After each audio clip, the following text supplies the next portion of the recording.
ಕೇಳ್ತಾ ಇದ್ರಿ ಯಾವಾಗ ಶಿಕ್ಷಕರ ನೇಮಕಾತಿ ಅಂತ. ಮೊನ್ನೆ ಒಂದು ಇದನ್ನ ಹೊರಡಿಸಿದ್ವಿ, ಏನು ನೋಟಿಫಿಕೇಶನ್.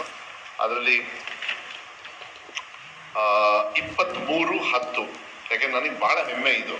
ಯಾಕೆಂದ್ರೆ ಕ್ವಾಲಿಟಿ ಆಫ್ ಎಜುಕೇಶನ್ ಯಾವಾಗ ಇಂಪ್ರೂವ್ ಆಗುತ್ತೆ ಅಂದರೆ, ಬಿಲ್ಡಿಂಗ್ ಇಲ್ಲದೇನೂ ಕ್ವಾಲಿಟಿ ಆಫ್ ಎಜುಕೇಶನ್ ಮಾಡ್ಬೋದು. ಯಾವಾಗ ಒಳ್ಳೆ ಗುರುಗಳಿದ್ದಾಗ ಮಾತ್ರ.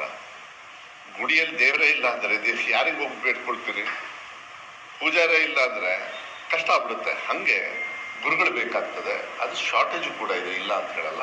ನನಗೆ ಭಾಳ ಹೆಮ್ಮೆ ಏನಂದ್ರೆ, ನಾವು ಬಂದಮೇಲೆ ಸುಮಾರು 13,000 ಟೀಚರ್ಸ್ನ -400 ಇನ್ನು ಪೋರ್ಟಲ್ ಇದೆ, ಅದು ಕೂಡ ಇತ್ಯರ್ಥ ಆಗೋದಕ್ಕೆ KITಗೆ ಕಳಿಸಿದ್ದಾರೆ ಸುಪ್ರೀಂ ಕೋರ್ಟಿಂದ.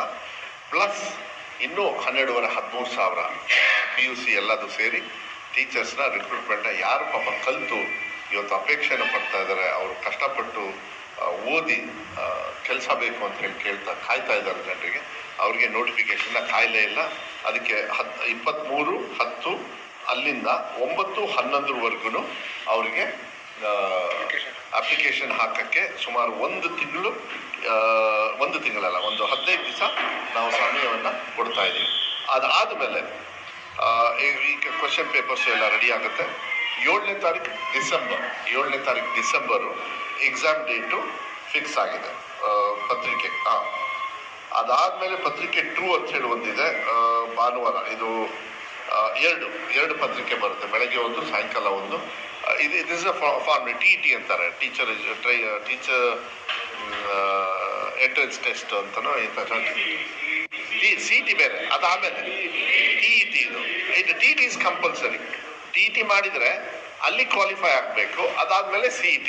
ಅದೇನು CET ಬಂದ್ಬಿಡುತ್ತೆ. ಅಷ್ಟರೊಳಗೇನೆ ನೀವು ಕೂಡ ಮಾಧ್ಯಮದಲ್ಲಿ ನೋಡಿರ್ಬೇಕು, ಕೆಲವು ಕೋರ್ಟ್ದು ಡೈರೆಕ್ಷನ್ಸ್ ತಗೊಳ್ಳಿ ಅಂತೇಳಿ. ಸೊ TETಗೆ ಕೋರ್ಟ್ದೆಲ್ಲ ಏನಿಲ್ಲ, ನಾವು TET ಮಾಡಿಬಿಡ್ತೀವಿ. ಇನ್ನೊಂದು 2 ಮಂತ್ಸ್ ಒಳಗೆ, 1.5 ಮಂತ್ ಒಳಗೆ ನಮಗೆಲ್ಲ ಡೀಟೇಲ್ಸ್ ಬರುತ್ತೆ. ನಮ್ಮ ಟಾರ್ಗೆಟ್ ಏನು ಅಂದರೆ, ಅಟ್ಲೀಸ್ಟ್ ನೆಕ್ಸ್ಟ್ ಏನದು teachers eligibility test, entrance test. Shaping a bold new language of design, chiseled to perfection.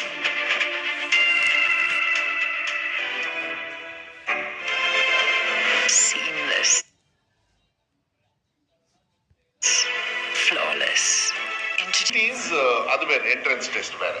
So ಅವ್ರ ಕ್ವಾಲಿಫಿಕೇಶನ್ ಎಲಿಜಿಬಿಲಿಟಿಗೆ ಅದು ಬೇಕಾಗ್ತದೆ. ನಾವು ಹೆಂಗೆ PUCಗೆ ಇದಕ್ಕೆಲ್ಲ ಕೊಡೋದು, ಅದು ಕ್ವಾಲಿಟಿ ಆಫ್ ಎಜುಕೇಷನ್ ಕೂಡ ಈಗ ಒಳ್ಳೆ ರೀತಿಯಲ್ಲಿ ನಾವು ಗುಣಮಟ್ಟನ, ಯಾಕೆಂದರೆ ನಾವು ತುಂಬ KPS ಇದೆಲ್ಲದು ಕೂಡ ಓಪನ್ ಮಾಡೋದ್ರಿಂದ ಟೀಚರ್ಸು ಕೂಡ ಹ್ಯಾವ್ ಟು ಬಿ ಕ್ವಾಲಿಫೈಡ್. ಇಲ್ಲಾಂದ್ರೆ ಏನಾಗ್ತದೆ, ಮುಂದಿನ ಪೀಳಿಗೆಗೆ ಟೀಚರ್ಸ್ ಟ್ರೈನಿಂಗ್ ಮಾಡ್ಕಿಂತ ಕೂತ್ಕೊಳ್ಳೋದಕ್ಕಾಗೋದಿಲ್ಲ. ಅವರು ಕೂಡ ಕಲ್ತ್ಬಿಟ್ಟು ಅವ್ರು ಮುಂದೆ ಬರಬೇಕಾಗ್ತದೆ. ಆ ಥರ ಕ್ವಾಲಿಟಿ ಆಫ್ ಎಜುಕೇಷನ್ಗೆ ನಾವು ಹೆಚ್ಚಿನ ಒತ್ತನ್ನು ಕೊಡ್ತಕ್ಕಂಥದ್ದನ್ನು ಈ ನೋಟಿಫಿಕೇಶನ್ ಕೂಡ ಮೊನ್ನೆ ಹೊಡಿಸಿದ್ವಿ. ರಜದಲ್ಲೇ ಯಾಕೆ ಹೊಡಿಸಿದ್ವಿ ಅಂದರೆ, ಸೊ ದಟ್ ಎಲ್ಲರೂ ಕೂತ್ಕೊಂಡು ನೋಡಿ ಎಲ್ಲ ರೆಡಿಯಾಗಿ ಇನ್ಮೇಲೆ ಸ್ಟಾರ್ಟ್ ಮಾಡಿಬಿಡ್ತಾರೆ. ತುಂಬ ಜನರು ಅದಕ್ಕೆ ಕಾಯ್ತಾ ಇದ್ದಾರೆ. ಅದನ್ನು ಕೂಡ ನಾವು ಮಾಡ್ತಕ್ಕಂಥ ವ್ಯವಸ್ಥೆಯನ್ನು ಆದಷ್ಟು ಬೇಗ ನಾವು ಮಾಡ್ತೀವಿ. ಅದ್ರ ಜೊತೆಗೆ ಭಾಳ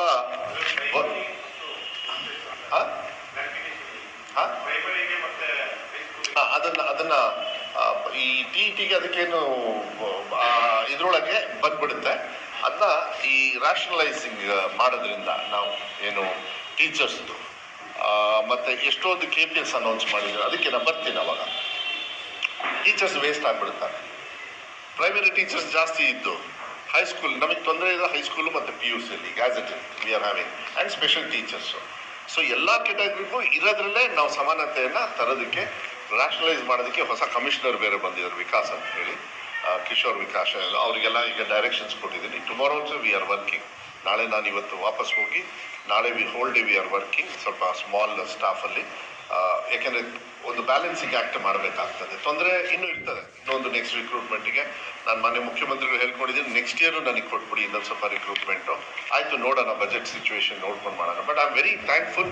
ನಾನು ನಿಜವಾಗ್ಲೂ ಮಾನ್ಯ ಮುಖ್ಯಮಂತ್ರಿಗಳಿಗೆ ಎಲ್ಲರ ಪರವಾಗಿ ನಾನು ಧನ್ಯವಾದಗಳನ್ನು ಹೇಳಲಿಕ್ಕೆ ಇಷ್ಟಪಡ್ತೀನಿ. ಹಿಂದೆ ಯಾರು ಟೀಕಾ ಟಿಪ್ಪಣಿಯನ್ನು ನನ್ನ ಇಲಾಖೆ ಇರ್ಬೋದು, ನನಗಿರ್ಬೋದು, ನಮ್ಮ ವ್ಯವಸ್ಥೆಗೆ ಮಾಡಿದ್ರು, ಅವ್ರಿಗೆಲ್ಲರಿಗೂ ಉತ್ತರ ಕೊಟ್ಟಿದ್ದಾರೆ ಸಿದ್ದರಾಮಯ್ಯ ಸಾಹೇಬರು, ನನ್ನ ಇಲಾಖೆ. ಯಾಕೆಂದರೆ ಹಿಂದೆ 3.5 ವರ್ಷಕ್ಕೆ ಅವರಿಗೆ ನಾಚಿಕೆ ಆಗಬೇಕು. ಬರೀ 4,000 ಈ solution, but need of the hour. ಈಗ ಇನ್ನೇನು ಗತಿ ಇಲ್ಲ ನಮಗೆ. 51,000 ಟೀಚರ್ಸ್ನ ನಾನು ಗೆಸ್ಟ್ ಟೀಚರ್ಸ್ ತೊಗೊಂಡು ಕೊಟ್ಟಲ್ಲ, ಮಕ್ಕಳಿಗೆ ತೊಂದರೆ ಇಲ್ಲಲ್ಲ. 2ನೇ ಎಕ್ಸಾಮು 3ನೇ ಎಕ್ಸಾಮು ಎಲ್ಲ ಸೇರಿ ಇವಾಗ 79 ಪಾಯಿಂಟ್ ಆಲ್ಮೋಸ್ಟ್ 80% ಪಾಸ್ ಆದ್ರಲ್ಲ. ಹಿಂಗೆ ಪಾಸ್ ಆದ್ರು ಅವರು?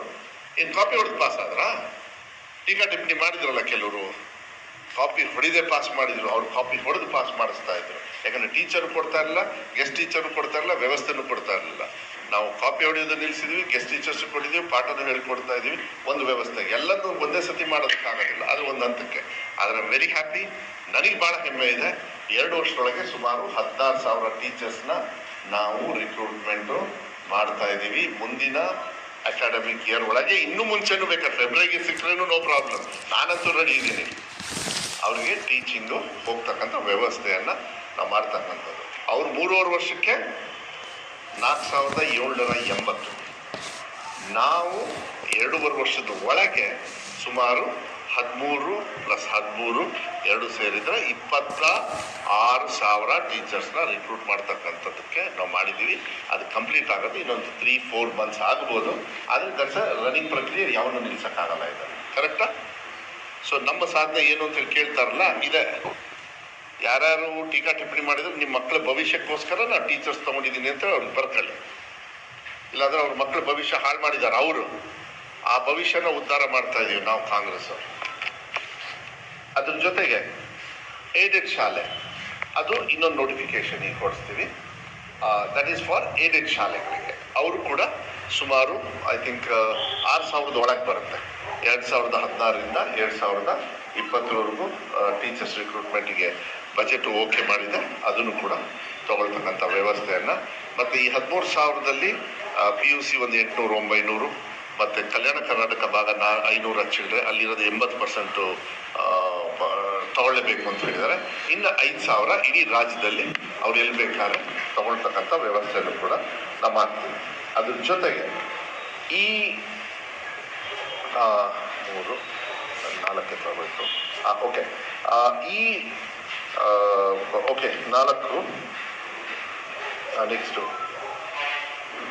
ಈಗ KPS ಶಾಲೆಗಳು ಕರ್ನಾಟಕ. ಓಕೆ, ಇಲ್ಲ ಸಾರಿ ಮಾರ್ಕ್ಸು ತುಂಬ ವರ್ಷದಿಂದಲೂ ಕೂಡ ನಿರೀಕ್ಷೆ ಇತ್ತು. ಯಾಕೆಂದ್ರೆ ಇಡೀ ದೇಶದೊಳಗೆ ಎಲ್ಲ ಕಡೆನೂ, ಯಾಕೆಂದ್ರೆ ಬೇಕಾದಷ್ಟು ದುಡ್ಡಿದೆ. 200 KPS ಶಾಲೆಗಳನ್ನು, ಅಂದರೆ ಅಲ್ಲಿಗೆ 100, 200 ಪ್ಲಸ್ ನಾವೇನು ಘೋಷಣೆ ಮಾಡಿದ್ವಿ ಎಲ್ಲ ಸೇರಿ ಸುಮಾರು 800 ಕರ್ನಾಟಕ ಪಬ್ಲಿಕ್ ಶಾಲೆಗಳನ್ನು with transportation, with free transportation ಎಲ್ಲ ಮಕ್ಕಳಿಗೂ ಕೂಡ, ಪ್ಲಸ್ 14 ವರ್ಷ ಒಂದೇ ಸೂರಿನಲ್ಲಿ, ಒಂದೇ ಬೌಂಡ್ರಿಯಲ್ಲಿ, ಪ್ಲಸ್ ಫಸ್ಟ್ ಬೈಲಿಂಗ್ವೆಲ್. ಇದೊಂದು ಬಹಳ ಇಂಪಾರ್ಟೆಂಟ್ ತಿಳ್ಕೊಳ್ಳಿ. ಫಸ್ಟ್ LKG ಇಂದ 5ನೇ ಕ್ಲಾಸ್ವರೆಗೂ ಬೈಲಿಂಗ್ವೆಲ್. ಅವರಿಗೆ ಅವ್ರು ಎರಡರಲ್ಲೂ ಹೇಳ್ಕೊಡ್ತಾ ಇರ್ತಾರೆ. ಕನ್ನಡ ಇಂಗ್ಲೀಷ್, ಇಲ್ಲಾಂದ್ರೆ ಉರ್ದು ಕನ್ನಡದಲ್ಲಿ ಹೇಳ್ಕೊಡ್ತಾ ಇರ್ತಾರೆ, ಇಲ್ಲಾಂದ್ರೆ ಮಿಕ್ಸ್ ಅವ್ರ ಮದರ್ ಟಂಗು ಮತ್ತು ಯಾವ್ದ್ರಲ್ಲಾದ್ರೂ ಹೇಳ್ಕೊಡ್ತಾ ಇರ್ತಾರೆ. ಅವೆಲ್ಲ ಭಾಳ ಕಮ್ಮಿ ಇದಾವೆ. ಈ ಅದರ್ ಮದರ್ ಟಂಗ್ ಕನ್ನಡನೇ ಜಾಸ್ತಿ ಇರೋದ್ರಿಂದ 95%, 98% ಕನ್ನಡನೇ ಇರೋದ್ರಿಂದ ಕನ್ನಡ ಮತ್ತು ಇಂಗ್ಲೀಷ್ ಅದು ಬೈಲಿಂಗ್ವೆಲ್ ಹೇಳ್ಕೊಡ್ತಾ ಇರ್ತಾರೆ. ಮಕ್ಕಳ ಗ್ರೋತ್ ನೋಡ್ತಾರೆ. ಅದಕ್ಕೆ ನಾ ಹೇಳೋದು, ಕಲಿಕೆಗೆ ಎಷ್ಟು ಇಂಪಾರ್ಟೆನ್ಸ್ ಕೊಡ್ತಾ ಇದ್ದೀವಿ ಅಂತೇಳಿ. ಇದು ಬಹಳ ಇಂಪಾರ್ಟೆಂಟ್. ನೀವು ಜನರಿಗಿಂತ ಅರ್ಥ ಮಾಡಬೇಕು, ಹೇಳಬೇಕು ನಾವು ಯಾಕೆ ಅದು ಭಾಳ ಯೋಚನೆ ಮಾಡಿದ್ವಿ. 6ನೇ ನನ್ನ ಮಕ್ಕಳಿಗೆ ಇಲ್ಲ ಕನ್ನಡದಲ್ಲಿ ಅವನು ಯಾಕೋ ಇಂಗ್ಲೀಷಲ್ಲಿ ಸರಿ ಆಗಲಿಲ್ಲ ಅಂದರೆ